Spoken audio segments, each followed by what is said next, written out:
আসসালামু আলাইকুম রহমতুল্লাহ। সম্মানিত নাজিরিন, আপনারা দেখছেন জিন ও জাদু মিডিয়া। আমি আপনাদের সাথে আছি মোহাম্মদ মাসুদ রানা। তো আজকে আমি আপনাদের কাছে একটা খুবই পাওয়ারফুল মূল্যবান একটা আমল নিয়ে আসছি, যে আমলটা হযরত খিজির আলাইহিস সালাম তিনি আমলটা বেশি বেশি করতেন, যার কারণে আল্লাহ সুবহানাহু ওয়া তাআলা তাকে আবে হায়াতের পানি তাকে দান করছিলেন। তবে আমাদের সমাজে অনেক উলামা ইকরামের মতে হযরত খিজির আলাইহিস সালাম এখন আর জীবিত নেই।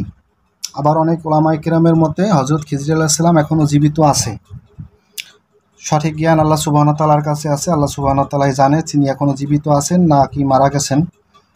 তো যাই হোক, আমি তাজকিরাতুল আউলিয়া কিতাব সম্পূর্ণই পড়েছিলাম। তো সেখান থেকে আমি বেশ কিছু আল্লাহ ওয়ালিদের জীবনী পড়ার পরে দেখতে পাইলাম তাদের অনেকের সাথে এরকম হযরত খিজির আলাইহিস সালামের সাথে সাক্ষাৎ হয়েছে, তাদের সাথে কথা হয়েছে, সাক্ষাৎ হয়েছে। তো সেখান থেকেও আমার একটা বিশ্বাস জন্ম নিছে যে এরকম আল্লাহওয়ালা ব্যক্তিরা, আল্লাহর ওলিরা, তারা আর মিথ্যা কথা বলে নাই। তাদের সাথে যেহেতু সাক্ষাৎ হয়েছে এবং এটা যখন তাদের জীবনীতে পাওয়া যায়, অনেক আল্লাহর ওলিদের জীবনীতে পাওয়া যায় খিজির আলাইহিস সালামের সাথে তাদের সাথে সাক্ষাৎ হয়েছে। তো দেখা যায় আল্লাহ সুবহানাহু ওয়া তাআলা যদি চায় কাউকে জীবিত রাখার জন্য কিয়ামত পর্যন্ত, সেটা আপনার আমার কারো আসলে এখানে কোনো হাত নেই। যাই হোক, তো আসলে সে কি আমল করছিল, তো যে আমলের বরকতে এরকম নিয়ামত আল্লাহ সুবহানাহু ওয়া তাআলা তাকে দান করছে। আমলটা দুইভাবেই করা যায়। আমি কোনো পদ্ধতি আপনাদেরকে বলে দিব, আপনারা যেটা করেন। তো একটা হচ্ছে যে শুধুমাত্র 7 দিনের জন্য, আর একটা হচ্ছে যে 40 দিনের জন্য। আপনারা যেই দুইটা যে কোনো একটা করতে পারেন। তো আমলটা করবেন আপনারা হচ্ছে যে যে কোনো বৃহস্পতিবার দিবাগত রাত্রে আপনারা এই আমলটা করবেন। একই সময় একই স্থানে আমলটা করার চেষ্টা করবেন। সময় এবং স্থান যেন পরিবর্তন না হয়, কারণ সময় আর স্থান পরিবর্তন যদি হয় বেশি, তাহলে ওই আমলের তাসির কম থাকে। এর জন্য অবশ্যই আমরা একই সময় একই স্থানে করার চেষ্টা করব। আমরা সর্বপ্রথমে 2 রাকাত সালাতুল হাজত নামাজ পড়ে নিব। আল্লাহ সুবহানাহু ওয়া তাআলার কাছে দোয়া করে নেব যে আমল করবে, আমলের ভিতরে আল্লাহ সুবহানাহু ওয়া তাআলা যেন সফলতা দান করে, আল্লাহ যেন এই আমলকে কবুল করে নেয়, দোয়া করে নেবেন। তারপরে আপনি আমলে বসবেন। আমলে বসার পরে আপনি সর্বপ্রথমে 11 বার দুরূদ শরীফ পড়বেন। 11 বার দুরূদ শরীফ পড়ার পরে তারপরে আপনি সূরা ফাতিহা পড়বেন। এইভাবে বিসমিল্লাহর সাথে সূরা ফাতিহা মিলাইয়া পড়বেন।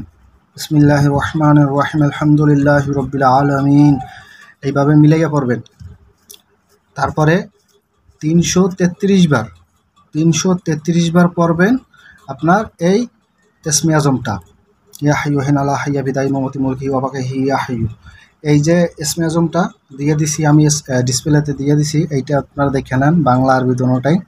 তো আপনারা এই ইসমে আজমটা 333 বার আপনারা শুধু পড়বেন। শেষে আবার 11 বার দুরূদ শরীফ পড়বেন। তো এই 333 বার করে আপনি পড়বেন। শেষে দুরূদ শরীফ পড়ার পর আল্লাহ সুবহানাহু ওয়া তাআলার কাছে আপনি মুনাজাত দিয়ে দোয়া করবেন। আল্লাহ সুবহানাহু ওয়া তাআলার কাছে আপনার যেই উদ্দেশ্য, আপনি যা হাসিল করতে চান, এটার জন্য দোয়া করবেন। তো এই আমলটা একটানা 40 দিন চালায় যাবেন। 2 নম্বর পদ্ধতি হচ্ছে যে বৃহস্পতিবার ফজরের নামাজের পরে সূর্য ওঠার সময় যখন সূর্য ওঠা শুরু হয়, তখন আপনি কি করবেন, দুরূদ শরীফ 11 বার পড়ে সূরা ফাতিহা ওই নিয়মে পড়বেন, বিসমিল্লাহর সাথে মিলাইয়া। তারপরে এই ইসমে আজম পড়বেন 1041 বার পড়বেন। শেষে আবার দুরূদ শরীফ পড়বেন 11 বার। তারপর আল্লাহ সুবহানাহু ওয়া তাআলার কাছে আপনি দোয়া করবেন, আপনি যা হাসিল করতে চান এর জন্য দোয়া করবেন। তো এটা শুধুমাত্র প্রথম বৃহস্পতিবার, প্রথম দিনে এটা সকালে করতে হয়। তারপরে 6 দিন, বাকি 6 দিন আপনি যে কোনো সময় করতে পারবেন। দিনের বেলা হোক রাতের বেলা হোক, আপনি যে কোনো সময় করতে পারবেন, এটা সমস্যা নাই। তো ওই 1041 বারই পড়তে হইবে এবং সূরা ফাতিহা আগে পড়তে হইবে বিসমিল্লাহর সাথে মিলাইয়া, আগে পরে 11 বার দুরূদ শরীফ। তো এই আমলটা 7 দিন, শুধুমাত্র 7 দিনের এই আমল। 7 দিনের আমল করে আপনি দোয়া করবেন প্রতিদিনে আল্লাহ সুবহানাহু ওয়া তাআলার কাছে আপনি যা কিছু হাসিলের জন্য। এটা শুধুমাত্র 7 দিন করবেন। ইনশাআল্লাহ 7 দিনের ভিতরে আপনার দোয়া ইনশাআল্লাহ আল্লাহ সুবহানাহু ওয়া তাআলা কবুল করে নেবে এবং আপনার যেটা আপনি চাইতেছিলেন ইনশাআল্লাহ আল্লাহ সুবহানাহু ওয়া তাআলা আপনাকে দিবে।